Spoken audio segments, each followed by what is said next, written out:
It's a peculiar phenomenon. While 115 million voices are losing their collective minds at a screen this Sunday, there exists a silent contingent of people who simply don't have a horse in the race. This isn't about being a contrarian or acting too cool for the mainstream. I'm talking about the individuals for whom the Super Bowl holds the exact same gravitational pull as a documentary on the history of drywall. It's a state of total emotional neutrality. Here at Quiet Pressure Sketchbook, we find that the most interesting part isn't the game itself, but why some brains are fundamentally immune to the spectacle.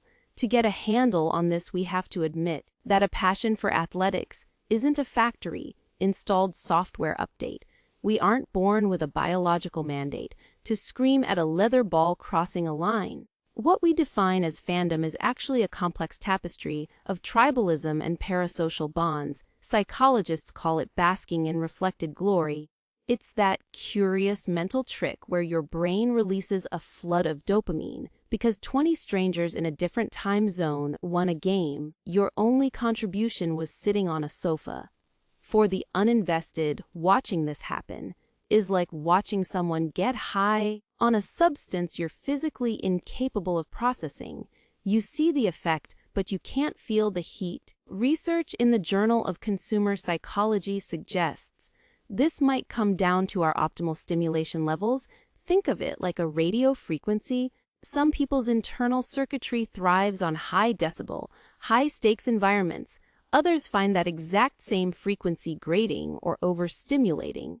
Neither setting is broken, they're just calibrated differently.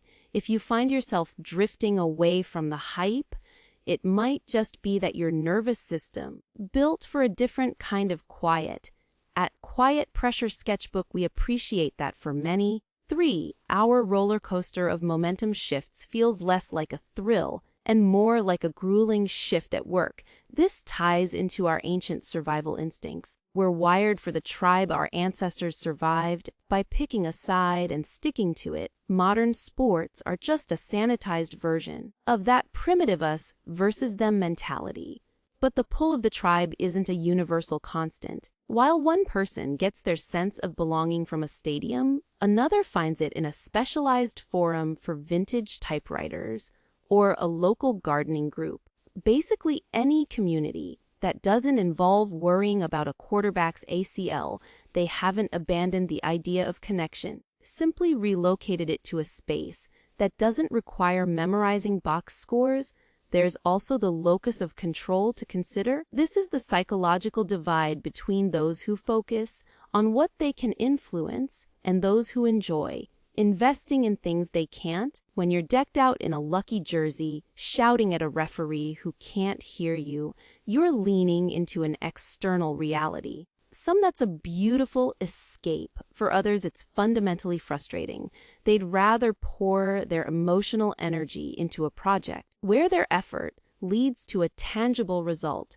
It's a difference in how we value our emotional currency. Let's be honest about the sensory environment too. In an era of digital bombardment, non-stop pings, work emails, and a relentless news cycle, for many the Super Bowl is just one more entity trying to hijack their limited bandwidth.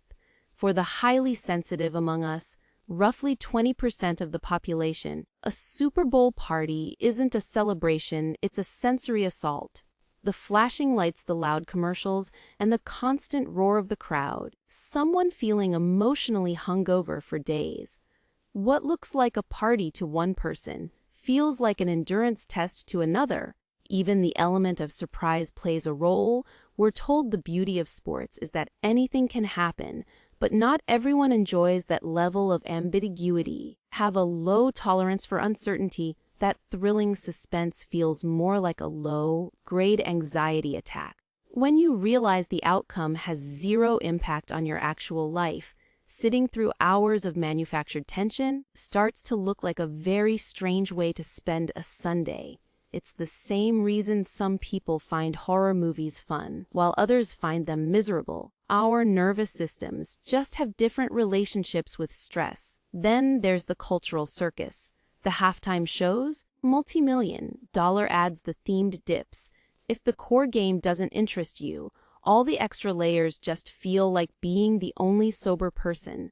At a very loud wedding, you're surrounded by people performing an excitement you don't share, which can actually feel quite isolating.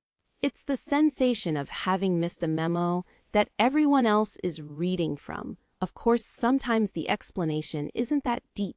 Sometimes you just don't like football. We're so quick to overanalyze everything that we forget humans simply have different tastes.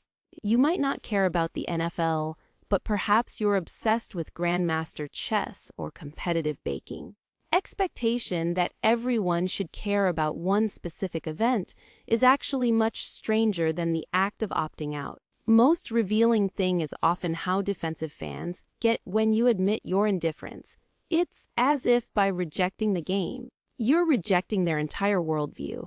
But at the end of the day, society works because we don't all value the same things. We can have one half of the world losing their minds over a fumble, while the other half is perfectly happy reading a book in the next room. That coexistence is the real win.